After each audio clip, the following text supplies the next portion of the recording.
Des sang-froid et les imagitateurs du JDR présentent.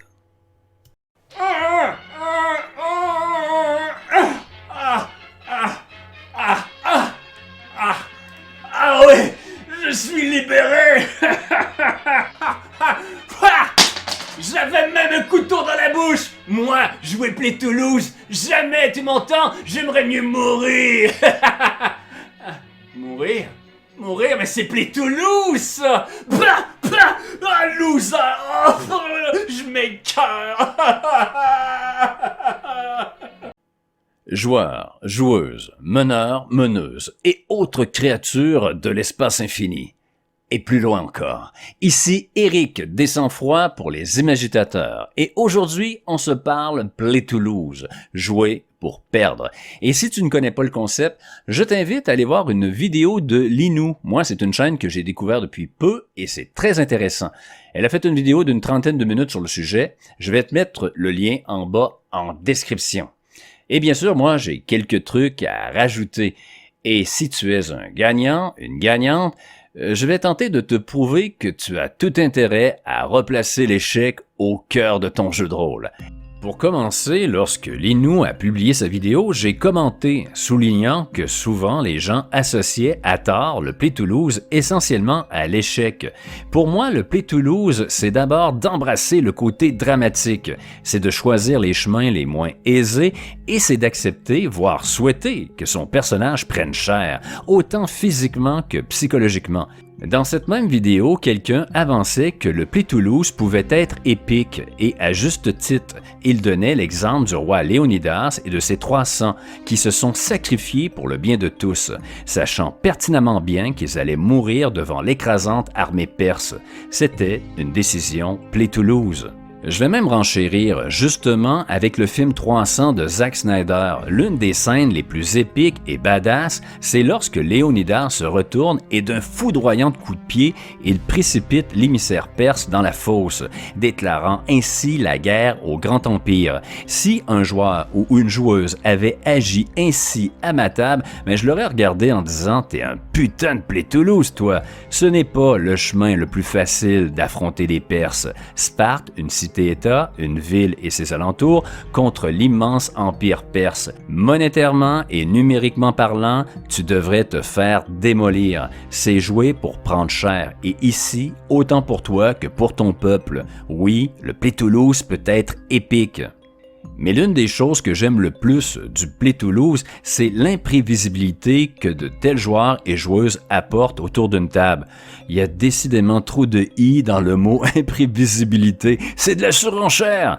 Je te donne un exemple pour que ça soit clair. Si tu mènes une table avec 4 joueurs Play to Win devant toi, des gens qui veulent gagner le JDR, et que tu leur donnes la consigne qu'il faut libérer une personne en haut d'une colline tout au nord, bien, tu n'as pas à te fermer les yeux pendant 30 minutes pour imaginer la scène qui va suivre. Certes, les plans d'approche pour cette colline pourront changer d'un groupe à l'autre, mais tu es à peu près certain que le gros de l'action se déroulera sur la dite colline. Par contre, si le groupe devant toi est constitué de Play Toulouse, premièrement, avec la même consigne de la colline au nord, eux peuvent carrément partir vers le sud, acceptant de se perdre. En fait, le scénario peut partir tout azimut et prendre des chemins détournés surprenants. Et là, je t'entends déjà réfléchir, meneur, meneuse. Tu te dis que ce type d'adeptes, les Play Toulouse, vont à tout coup faire capoter tes scénarios. Habituellement, et je dis bien habituellement, les gens qui jouent Play Toulouse y sont arrivés graduellement. Ce sont des gens qui sont parfaitement conscients qu'il y a un scénario et ils ne vont pas s'amuser à le saboter. Ils vont simplement l'épicer, allant de légèrement à « aïe aïe aïe, ça pique ». Attention, ici je veux spécifier une chose, cette vidéo n'a pas pour but de faire l'éloge du Play Toulouse au détriment du Play to Win. Avoir un groupe de Play to Win devant soi, c'est très bien. Ça installe une atmosphère à la mission impossible avec un groupe qui va faire des pieds et des mains pour réussir. Selon moi, la perfection, c'est d'avoir un beau mélange des deux en soi. Savoir quand appeler le drame et savoir quand briller. D'ailleurs, je me suis posé la question, le Play Toulouse, une affaire de JDR ou de caractère?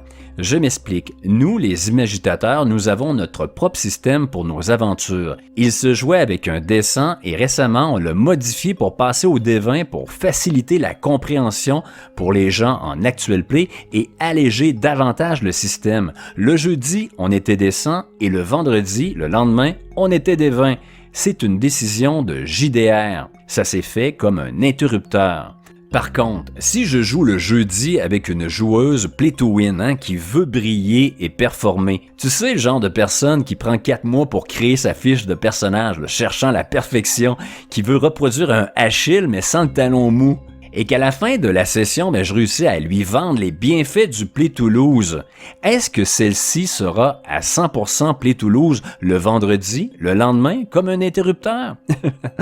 Interprète mon léger ricanement ici, là, j'en doute. Selon moi, le Play Toulouse se fait avec une certaine progression. Il faut dompter la bête et aussi apprendre à désamorcer certains réflexes en jeu que l'on traîne depuis certaines années. Et le plus important pour moi, c'est une question de réconciliation, se réconcilier avec l'échec. Trop souvent encore, il m'arrive de voir des MJ qui occultent l'échec. C'est-à-dire que lorsque leur joueur ou joueuse rate un jet, ils se contentent de dire « tu n'y arrives pas » ou « tu ne touches pas ». Pour moi, c'est la pire des choses. La narration doit continuer, autant dans la réussite que l'échec. Nous devons replacer l'échec au cœur du JDR, au même niveau que la réussite, et non l'évacuer rapidement. Et je peux comprendre les gens qui sont essentiellement play to win si tu n'as que le micro lors des réussites. Si les projecteurs sont sur toi seulement sur des succès, c'est normal d'avoir des griefs contre l'échec. Et crois-moi, on peut briller autant, sinon plus, dans l'échec. Donc, première étape, il faut redonner la place qu'elle mérite à l'échec autour de la table. C'est ainsi que NJ, mon acolyte et moi, nous avons fait nos premiers pas vers le Play Toulouse.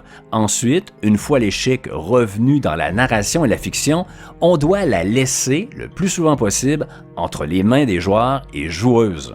Je sais, certaines mécaniques, entre autres les PBTA, invitent généralement le MC, le maître de cérémonie, à prendre la main sur un 6-. Il est vrai qu'il peut être intéressant de voir l'adversité être déployée par le meneur ou la meneuse. Mais en tant que MJ, tu peux pointer la direction à prendre pour l'échec, mais laisser la description et la narration aux mains des PJ. En fait, grosso merdo, je vois 3 façons de mettre l'échec dans leurs mains. Une, tu leur donnes totalement le contrôle de la fiction, leur signalant seulement le résultat. Tu as pris un 2 de dégâts. Dis-moi, qu'est-ce qui est arrivé?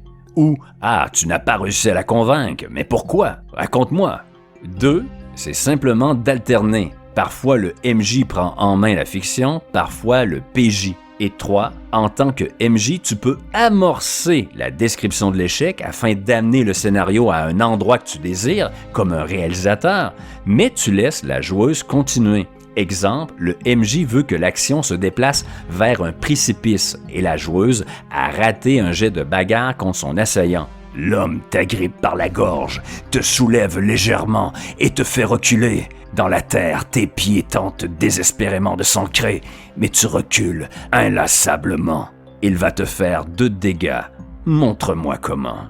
Et là, une fois au bord du ravin, c'est elle, la joueuse, qui poursuit la fiction.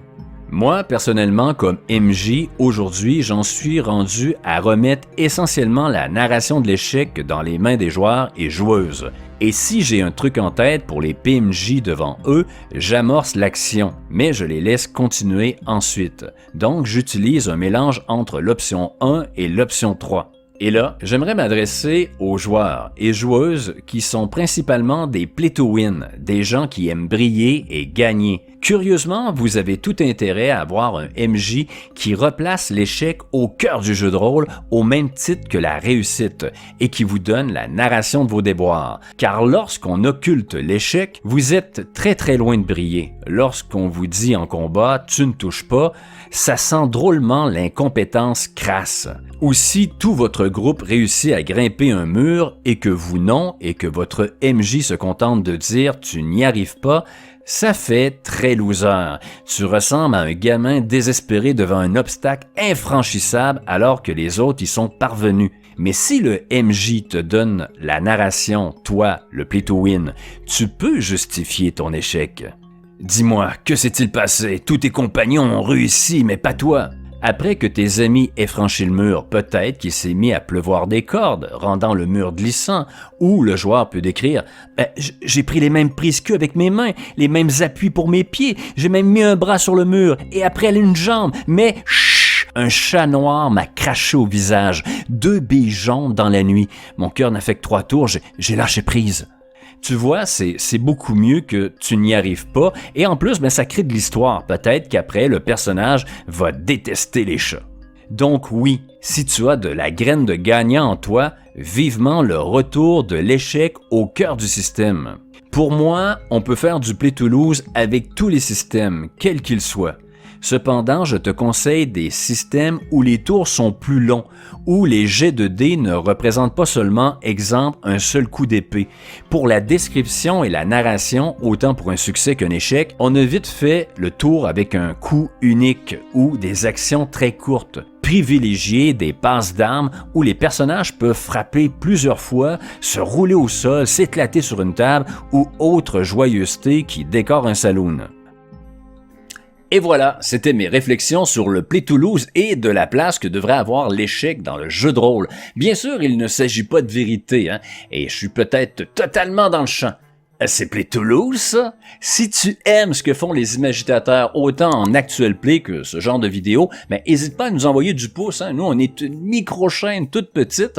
Bien sûr, nos actual play se retrouvent toujours sur la chaîne de Pilule Rouge JDR. Notre ami Christophe, n'hésite pas à aller visiter. Et d'ici là, moi, je te dis toujours, brasse ton JDR, n'hésite pas à l'imagitater. Et que tu sois play to lose, que tu sois play to win, amuse-toi, c'est le principal. Ciao, à une prochaine.